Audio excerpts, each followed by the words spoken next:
अमरीश पुरी, ये नाम अपने आप में बहुत बड़ा नाम है और इस नाम में बहुत कुछ है। एक्टिंग की बात छोड़ दीजिए, अमरीश पुरी साहब की आवाज ही स्क्रीन पर उनका जादू बिखेर दिया करती थी, किसी भी फिल्म को हिट करा दिया करती थी।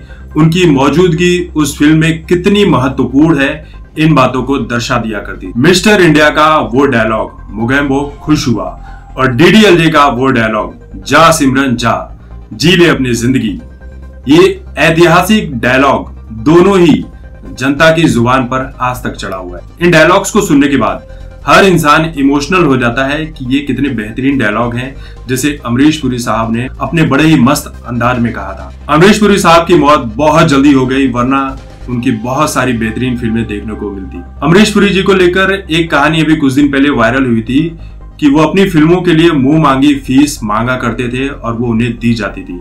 जिस फिल्म के लिए उनके हिसाब से मुंह मांगी फीस नहीं दी जाती थी, उस फिल्म में वो काम करना छोड़ देते थे, भले ही वो कितना बड़ा निर्माता क्यों ना हो। उनका कहना था, जो मेरा हक है वो मुझे मिलना चाहिए, मैं एक्टिंग के साथ कोई समझौता नहीं करता, तो फिल्म के लिए पैसे कम क्यों लूं? लोग मेरी एक्टिंग को देखने आते हैं, प्रोड्यूसर को पैसा मिलता है क्योंकि मैं उनकी फिल्मों में होता हूँ। ऐसे में क्या प्रोड्यूसर से पैसे लेना गलत बात है? एनसीपी की फिल्म को उन्होंने करने से छोड़ दिया था क्योंकि इस फिल्म के लिए उन्हें 80 लाख रुपए मांगे थे जो एनसीपी ने उन्हें नहीं दिए थे। इन बातों को उन्होंने क्लियर करते हुए कहा था कि एनसीपी ने उस फिल्म को साइन किया था और ये वादा किया था कि इस साल के शुरुआत में ये फिल्म की शूटिंग शुरू हो जाएगी, लेकिन फिल्म की शूटिंग 3 साल तक शुरू नहीं हुई और मार्केट का जो भाव था वो बदल गया।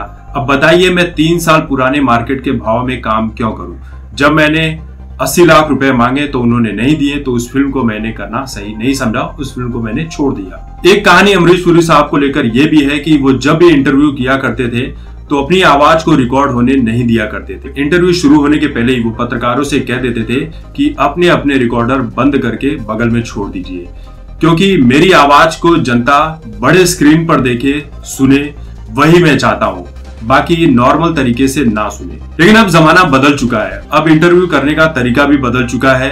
उस दौर में टीवी इतना नहीं था, इंटरनेट की दुनिया इतनी बहुत ज्यादा जागरूक नहीं हुई थी, इंटरनेट बहुत ही कम था, और अब तो सीधे लाइव इंटरव्यू होता है। इंस्टाग्राम से लेकर यूट्यूब, सोशल मीडिया के जितने प्लेटफॉर्म हैं, टीवी न्यूज की जितने प्लेटफॉर्म है, सभी जगह पर इंटरव्यू साथ में ही चलते हैं। अमरीश पुरी के ऊपर एंटी नेशनल होने का भी आरोप लग चुका है। बात ऐसी है कि 1984 में स्टीवन स्पीलबर्ग की एक फिल्म आई थी, Indiana Jones and the Temple of Doom, जिसमें उन्होंने मोला राम की भूमिका अदा की थी, जो एक गांव की कहानी पर आधारित है, जहां पर अमरीश पुरी काला जादू करते थे और इंसानों की बलि दिया करते। हालांकि अमरीश पुरी साहब का ये कहना था कि मुझे इस बात का कोई भी पछतावा नहीं है और मैंने कोई भी एंटी नेशनल होने का काम नहीं किया था। अमरीश पुरी साहब ने हिंदी के अलावा कन्नड़, तेलुगु, तमिल, पंजाबी और यहाँ तक कि हॉलीवुड की कई फिल्मों में काम किया था। अपने पूरे करियर में उन्होंने 400 से भी अधिक फिल्में की। अमरीश पुरी साहब अपने आप में बहुत बड़ी शख्सियत थे, उनकी आवाज